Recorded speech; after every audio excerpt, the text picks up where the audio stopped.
Bom, galera, beleza? Tudo bem? Professor Rogério, filosofia, sociologia, história da arte. Bom, a gente vai falar do mestre Sócrates hoje. Sócrates de Atenas, filósofo, como o próprio nome diz, natural de Atenas, nascido em 469 a.C., condenado à morte por envenenamento em 399 a.C. Então Sócrates, ele foi, é bem curiosa a acusação que pesa sobre ele, pois ele foi morto, ele foi condenado à morte acusado de corromper a juventude, né? Então isso é muito interessante da gente entender. Corromper a juventude. Sócrates, ele foi um cara que abalou as instituições, né? Ele foi um pensador que provocou a inteligência das pessoas a tal ponto que fez com que elas questionassem todos os dogmas e clarividências que elas possuíam até então. Para entender Sócrates, a primeira coisa que você tem que fazer é lembrar que os pensadores que vêm antes dele, os pré-socráticos, no que eles se diferem? Eles se diferem no que diz respeito ao objeto de estudo, né, da filosofia.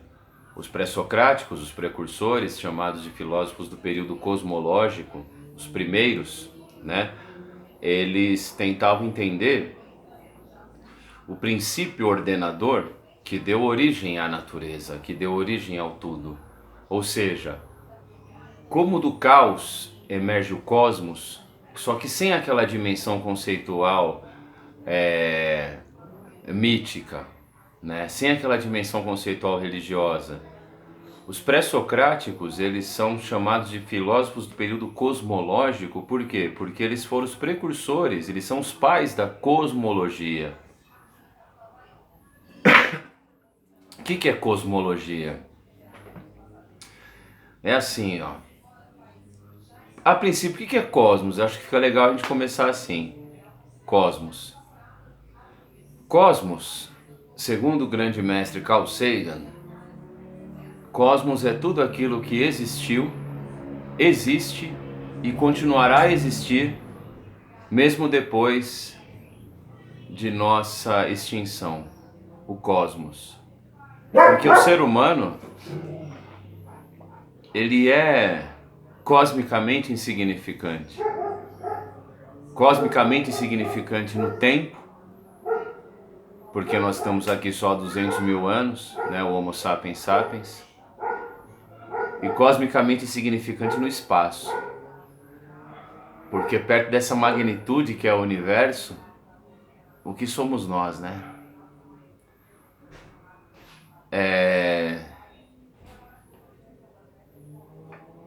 E o grande barato da filosofia pré-socrática era justamente tentar, era contemplar, né, o universo, contemplar o que está fora da gente e tentar compreender, né, sob uma dimensão conceitual racional. Porque a explicação mítica já não preenchia esses caras, né? Já não preenchia o homem. O que é mito, né? Mito é tudo aquilo que a gente usa para deixar o mundo menos assustador. São narrativas que a gente conta, por exemplo, desde os primórdios da humanidade para deixar a morte menos traumática. E mitologia, Joseph Campbell, um filósofo, um pensador, né? Ele diz que mitologia é o nome que nós damos à religião dos outros. E é engraçado porque para nós, para o mundo ocidental, que é forjado dentro de uma mentalidade judaico-cristã, por exemplo, é totalmente absurdo pensar num Deus com cabeça de elefante, mas é normal pensar num cara que coloca todos os animais do mundo num barco, né? Numa arca, enfim. E todo mito é uma farsa. É, todo mito é uma farsa. Por quê? Porque é a maneira que a gente encontra de preencher esse vazio de significado, esse medo que nós temos diante do desconhecido. Por isso que todas as civilizações elas têm a sua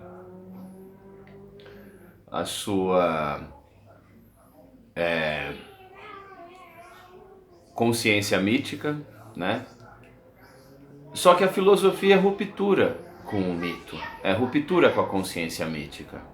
E os primeiros pensadores, chamados de pré-socráticos, eles tentaram encontrar justamente isso, uma dimensão racional, uma dimensão conceitual racional para aquilo que eles contemplavam. Então a filosofia ela nasce como algo de contemplação, né? Admiração, observação e especulação. Pensar a respeito. Por que que a coisa existe? Como ela se sustenta? Como ela funciona? Né? E a grande sacada da filosofia pré-socrática é justamente essa, né? Um livro bom, cara, um livro muito bom para entender isso, é esse daqui, ó.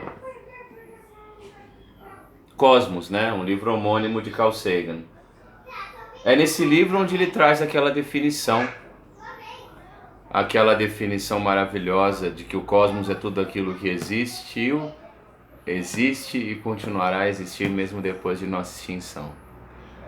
E nesse livro ele conta, é um tratado científico maravilhoso, com uma linguagem totalmente acessível, é maravilhoso, porque o Sagan ele é o cara que, como a gente gosta de falar, é o cara que transformou ciência em conversa de boteco, né? Que fez com que, sei lá, porque a gente sentasse hoje para trocar ideia e falasse sobre a evolução das espécies, falasse sobre astronomia. Ele é autor daquela série Cosmos que passava, que estreou em 1980, você acha ela no YouTube hoje em dia. E depois você teve um remake dela, aí com o professor Neil deGrasse Tyson, né? Que foi discípulo de Sagan, inclusive, estava no Netflix, não sei se ainda tá. Mas é maravilhoso, né? Outro livro, meu, fenomenal desse cara é esse daqui, ó. É o Bilhões e Bilhões. O Bilhões e Bilhões traz 19 artigos, sabe? Fala sobre possibilidade de haver vida em Marte, aquecimento global, né? Sobre uma infinidade de coisas. E assim, é de fundamental importância tanto esse, né? Quanto esse daqui também, ainda mais nos dias de hoje. O Mundo Assombrado pelos Demônios. Deixa eu ver. Aí, ó. Meu, esse livro aqui, ele combate toda a desinformação, toda a pseudociência, sabe? Tudo aquilo que em via de regra as pessoas acreditam sem ao menos se questionar o porquê.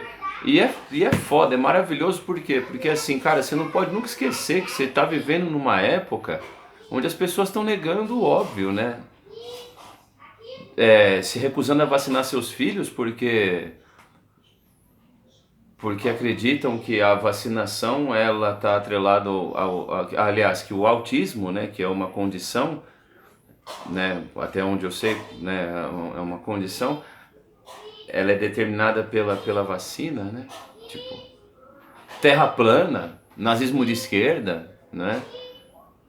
Em uma época assim de tanta pseudociência, de tanta desinformação, esse livro, O Mundo Assombrado pelos Demônios, é um livro de fundamental importância. E na real, cara, sabe o que é interessante? Essa obra aqui, ela não é recente, sabe? Ela é de 1995, tá aqui, ó. Só que ela nunca foi tão atual, né? Infelizmente ou felizmente, sei lá.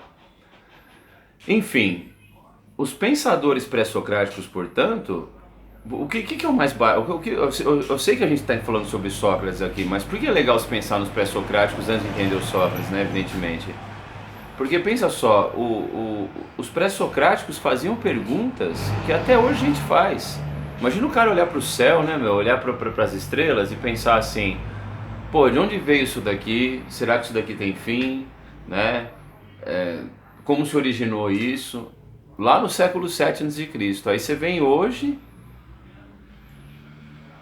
o cara faz, no século 21, um pensador olha para o céu, contempla o cosmos e faz a mesma pergunta.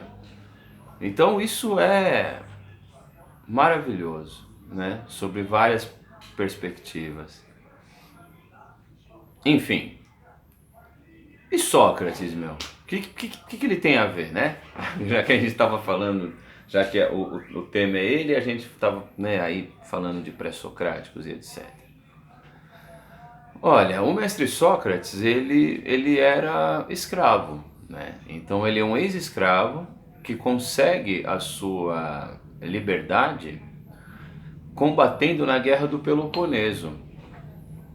Então, assim, a Guerra do Peloponeso, como você bem sabe, é a Guerra Civil Grega, né? Se bem que falar Guerra Civil Grega é pleonasmo, né? Eles viviam em guerra. Contanto que Platão, ele tenta criar um projeto na chamada República com o intuito de se conceber um modelo ideal de Estado que até pudesse, em via de regra, por fim, né? Ou ao menos mitigar essa instabilidade em que eles viviam. E nessa Guerra Civil Grega, que dura 27 anos, chamada Guerra do Peloponeso, porque foi uma guerra entre a Liga de Delos, que liderada por Atenas e as cidades-estado aliados, né? Na verdade, Atenas entra, né, em ascensão, evidentemente, no chamado século de Péricles, né? Que se tornou estratego de Atenas, que nas guerras médicas obteve assim um desempenho fenomenal, né? E o outro lado, a Liga do Peloponeso, a cidade de Esparta, né, e seus aliados. Essa guerra que dura 27 anos, você fala, pô, por que as guerras duravam tanto antes, né? Porque com exceção dos espartanos, né, que eram poucos, né, perto da magnitude do que foi a Guerra do Peloponeso, os outros soldados, os outros homens, eles eram lavradores de armadura, né, cara? Inclusive isso aqui é contado nesse livro, ó. Esse livro aqui é muito legal, cara. Puta, esse livro aqui é bom pra caralho. Esse aqui é Uma Guerra Sem Igual, né? Esse livro, ele fala da Guerra do Peloponeso, mas ele fala também de toda a mentalidade, sabe, dos gregos, aquele espírito bélico dos caras, né? E na verdade, sabe o que é muito interessante? Ele traz à tona aqui algumas informações e uma delas é uma analogia que esse livro apresenta, porque o grande barato das ciências humanas é a gente fazer analogia, né? A gente fazermos comparações, né, entre ideias que parecem distintas, mas elas carregam o mesmo espírito, elas carregam o mesmo Geist, né, como diz o Hegel, né, o espírito da história. E é você pensar assim, os espartanos, a mentalidade deles, o modus vivendi, o modus operandi deles em sociedades parecia muito, muito, muito com a Prússia, com o que a Prússia vai se tornar no século XIX, né? E os atenienses com uma mentalidade muito parecida com os britânicos do século XIX. Então Atenas é marítima e liberal, né? Perto evidentemente de Esparta. E Esparta é conservadora, é reacionária, é militarizada, tal qual a Prússia. Então essas duas, sabe, assim, a analogia é o grande barato da história, né? Mostra que você entendeu o espírito dela, o Geist, como diz o Hegel, né? Aí, parafraseando o Hegel, o Zeitgeist, o espírito do tempo, né? Aliás, excelente documentário, Zeitgeist, Z-E-I-T, Zeit, né? Em alemão, tempo, G-E-I-S-T, Geist, espírito do tempo. Muito bom, dá uma procurada lá, tá? Sócrates, portanto, ganha sua liberdade lutando na Guerra do Peloponeso, ao lado ateniense, né, evidentemente. E lá ele conhece o grande amor de sua vida, o general Alcibíades. Inclusive, Alcibíades, que foi o grande amor da vida de Sócrates, né, Sócrates o descreveu como o homem mais belo de toda a Grécia, aliás, toda a Grécia não, perdão, o homem mais belo de toda Atenas.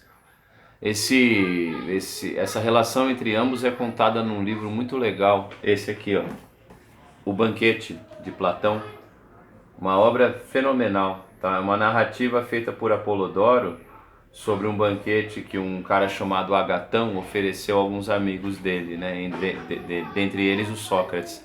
E aí eles conversam sobre tudo nesse livro, eles falam sobre amor, eles falam sobre amizade, eles falam sobre uma infinidade de questões. Esse livro a gente vai falar bastante quando a gente abordar aí o Platão, tá? O que foi discípulo de Sócrates, inclusive, porque a filosofia, o que ela é? Ela é a Santíssima Trindade, né? Filosofia é igual Nirvana, né? É igual Motorhead, né? São três caras, né? Então, assim, é Sócrates, Platão, Aristóteles, a filosofia antropológica, tá? É a Santíssima Trindade. Sócrates, Platão, Aristóteles, amém. Platão, discípulo de Sócrates, Aristóteles, discípulo de Platão, né? E Sócrates, o pai da dialética, Platão, o pai da metafísica, e Aristóteles, perdão, o pai da lógica. Então esses caras são os três, o tripé da filosofia, né, cara? Os três pilares, né?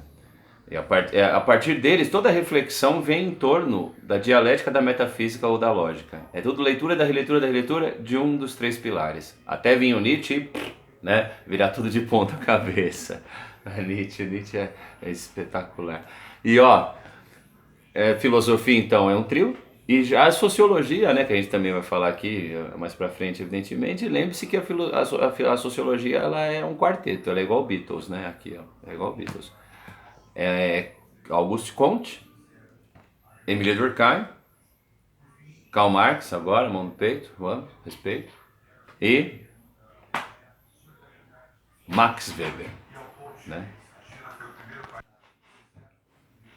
Pois bem, então Sócrates ele é esse divisor de águas, né? Então a gente precisa fazer o seguinte agora, a gente precisa entender como se dá essa descoberta, como se dá a missão socrática, como é o método de Sócrates, e também falar bastante sobre essa dimensão conceitual antropológica da filosofia, né? O que é o homem, o que somos nós, se existe um sentido para a nossa existência, tá? Então a gente vai continuar agora falando sobre o mestre Sócrates e também fazer uma ponte aí com os filósofos existencialistas e com um romance muito interessante que eu particularmente acho muito legal, que é a obra Metamorfose de Franz Kafka, tá bom?